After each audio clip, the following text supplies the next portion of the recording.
I want to talk to you about how to build rock-solid confidence in your child, and then specifically, how we do that in a martial arts program.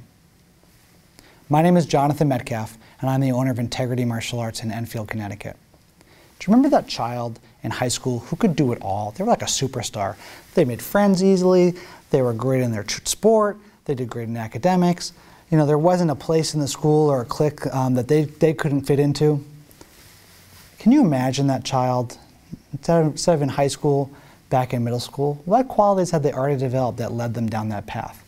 How about at 9 or 8, 7, 6? When do we see that those early seeds of their character that lead them to be that confident superstar child? Well, child psychology has shown us that these seeds are planted early and grow to fruition over the course of our lives. And the fruits of strong confidence really affect our entire lives. They affect whether we choose to marry somebody that is really perfect for us, or whether we settle, whether we engage in a career that we find satisfying, and whether we climb to the top of that career, or whether we give up on our passions early and settle into something that is pretty good. And so for the child who struggles, sometimes that little bit of confidence is what they need to succeed. That if they just had that confidence to try a little bit harder, to focus a little bit more, that belief in themselves, that they can move to that next level. And you know what happens? That little bit of success builds their confidence. So you know what? Then they get a little bit more successful.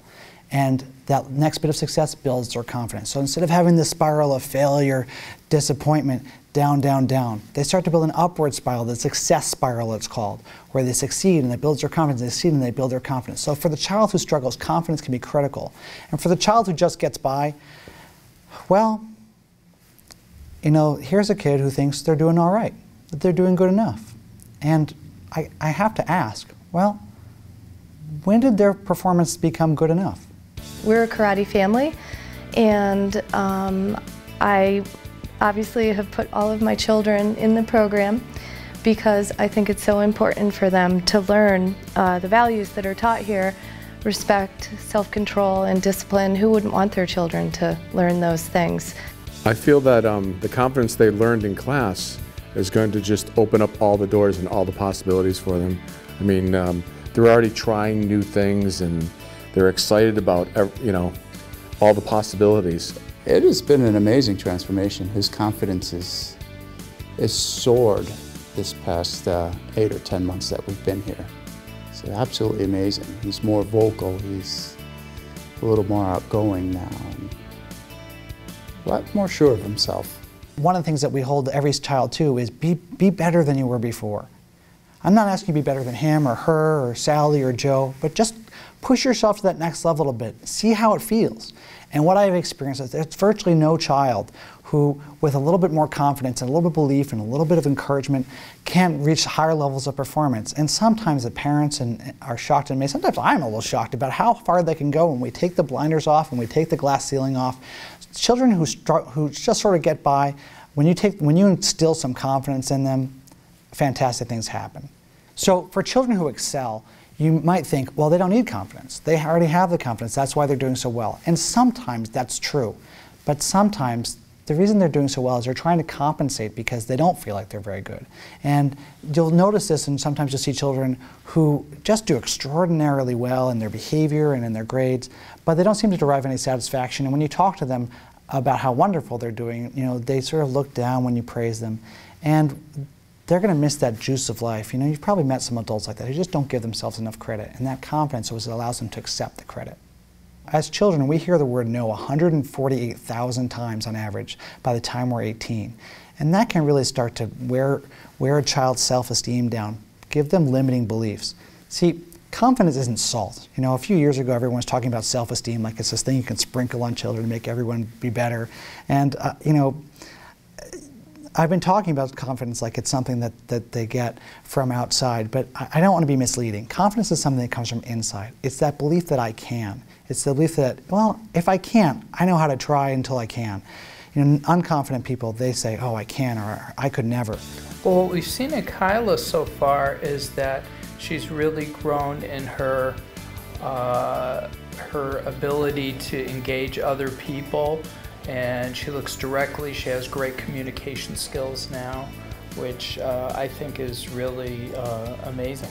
The reason I signed him up was he was not comfortable around the kids his own age, but now he's totally different. He is like, he wouldn't shy out from the kids his own age.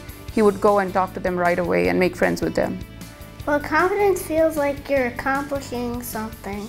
How do children really develop confidence? How do they go from not having it to getting it? Well, it has to come from inside, but we can coach them and set up the experiences so that they have that best opportunity to develop that. So one is, if you set a goal for a child, or they set goals for themselves, and then they achieve that, especially if it's something a little challenging, that gives them that message that they can do it. I can, they think. And martial arts is perfect for that, because white belt, yellow belt, orange belt, there's all these belts, and each one of these things is a small step on the road to black belt to teach them, I can, I can, I can. And soon, sure enough, soon they're doing things they never thought was possible. So overcoming difficult goals, and achieving those things, that's what we're really about, is goal achievement. Second, overcoming fears. One of the things that stops us from expressing our confidence is that we're afraid. We're afraid of embarrassment. We're afraid of people not liking us. We're afraid of being hurt physically, emotionally. One of the things that happens in the martial arts is that we learn how to protect ourselves from the worst situation. Someone's trying to hurt you.